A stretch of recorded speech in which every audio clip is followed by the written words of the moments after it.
आज की कहानी का नाम है महीने भर का राशन और बेटी की खुशी। क्योंकि बेटी की खुशी के आगे दुनिया भर का सब मोह कम है। तो अगर आपको हमारी ये कहानी पसंद आए तो लाइक और सब्सक्राइब जरूर करें। आज की कहानी ऐसे ही एक पिता की है। रमेश कुमार एक सरकारी स्कूल में चपरासी का काम करता है। उसके घर में उसकी पत्नी और 12 साल की एक सुंदर सी बिटिया रूही है। आज रविवार का दिन है और स्कूल की छुट्टी का दिन है, इसलिए आज ही रमेश कुमार की बीवी लता ने अपने पति को फरमान सुना दिया कि उनकी फूल सी बेटी रूही को गाजर का हलवा खाने का मन है। इसलिए जाकर दुकान से उसका सामान ले आओ और साथ ही घर का महीने भर का राशन भी खत्म हो गया है। वैसे तो रमेश कुमार खुद नमक रोटी पर गुजारा करने वाला इंसान था, लेकिन अपनी बेटी की खुशी के आगे वो दुनिया के चांद तारे भी प्लेट में तोड़ लाए। लेकिन महंगाई और गरीबी की ऐसी मार थी कि उसे अपनी सीमित कमाई में अपना घर चलाना पड़ रहा था।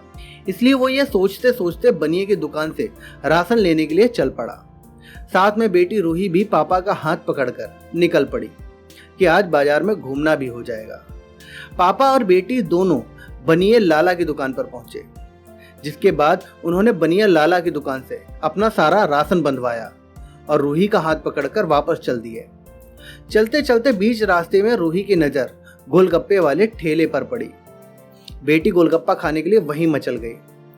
पिता ने ठेले वाले से पूछा, किस भाव दिए हैं गोलगप्पे भाई?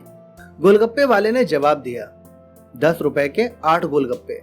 रमेश कुमार को मालूम न था कि गोलगप्पे इतने महंगे हो गए हैं। जब वो खाया करता था तो 1 रुपए में 10 मिलते थे। रमेश कुमार ने अपनी जेब में हाथ डाला तो सिर्फ 25 रुपए ही बचे थे। बाकी के पैसे घर का सारा राशन लाने में और गाजर के हलवे का सामान लेने में खर्च हो गए। उनका घर भी वहां से दूर था, इसलिए 20 रुपए तो बस किराए में ही लग जाएंगे। तभी रमेश कुमार ने कहा, नहीं भाई, 5 रुपए के 10 दे दो तो ठीक है, वरना हम नहीं लेंगे। ये सुनकर बेटी रूही ने मुंह फुला लिया। रमेश कुमार ने कहा, अरे चलो भी, नहीं लेने इतने महंगे गोलगप्पे। ये बोलकर उसके माथे पर लकीरें उभर आईं। तभी ठेले वाला बोला, अरे खा लेने दो ना साहब, अभी आपके घर में है तो आपसे लाड़ और जिद कर सकती है। कल को पराए घर चली जाएगी तो पता नहीं ऐसे मचल पाएगी भी या नहीं। तब आप भी तरसेंगे बेटी की ख्वाहिश पूरी करने के लिए। गोलगप्पे वाले के ये शब्द पिता रमेश कुमार को चुभने लगे। तभी गोलगप्पे वाला बोला, साहब, आपकी बेटी को देखकर मुझे अपनी बेटी की याद आ गई, जिसकी शादी 3 साल पहले एक खाते पीते और पढ़े लिखे परिवार में की थी। उन्होंने पहले ही साल में बेटी को सताना शुरू कर दिया। 2 साल पहले तक मैं मुट्ठी भर भर कर नोट उनके मुंह में ठूसता रहा, पर लड़के वालों का पेट बढ़ता ही चला गया और अंत में एक दिन सीढ़ियों से गिरकर मेरी बेटी की मौत की खबर मुझ तक पहुंची। आज तक मैं अपनी बेटी के लिए छटपटाता हूं कि फिर मेरी बेटी मेरे पास लौट आए तो चुन चुनकर उसकी सारी अधूरी इच्छाएं पूरी कर देंगे, पर मैं अच्छी तरह से जानता हूं कि यह असंभव है।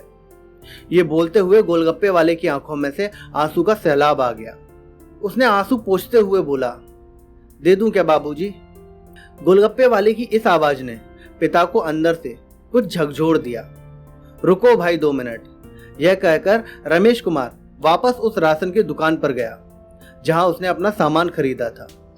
महीने के राशन में खरीदी हुई 5 किलो चीनी में से 1 किलो चीनी उसने वापस कर दी, तो अब उसकी जेब में 60 रुपए हो गए। फिर पिताजी और बिटिया दोनों ठेले वाले के पास पहुंचे।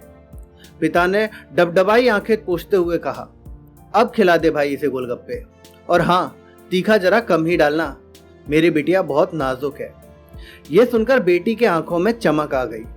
उसने पिता का हाथ और भी कसकर पकड़ लिया। रूही एक एक करके गोलगप्पे खाती और पिता की तरफ मुस्कुरा कर देखती।